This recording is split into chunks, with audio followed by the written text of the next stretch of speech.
Incoming transmission standby. Welcome to the Nod News Network. Western trade restrictions have led to an increased usage of the Chinese yuan at the expense of the greenback, the bank has claimed.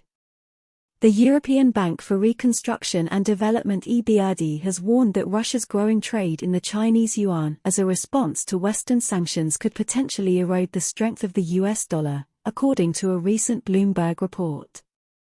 The share of greenbacks in mutual settlements between Moscow and Beijing has substantially shrunk over the past 2 years, official statistics show.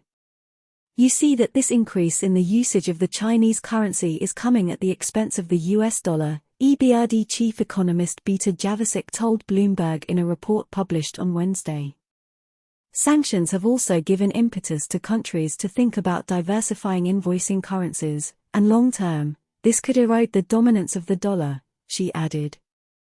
The report also highlighted an academic paper, co-authored by Javasik, revealing a growing trend of more countries utilizing the yuan.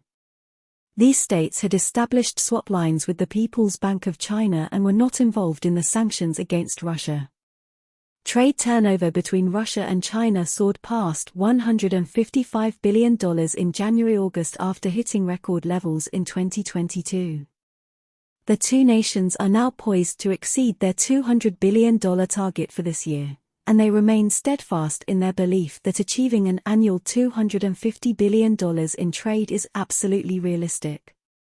The strengthening of economic ties between the two nations has been fortified by their joint commitment to conducting a significant portion of transactions using their respective national currencies instead of the US dollar. Moscow and Beijing have intensified their efforts to diminish their dependence on the dollar and euro in global trade, especially in light of Western sanctions imposed on Russia and the ongoing trade dispute between the US and China. The de-dollarization of Russia-China trade is practically complete, according to Georgy Zinoviev, the director of the Russian Foreign Ministry's First Asian Department. He told RIA Novosti news agency this month that the share of national currencies in Russian-Chinese payments is growing rapidly and currently exceeding 80%. This has been the Nod News Network, transmission complete.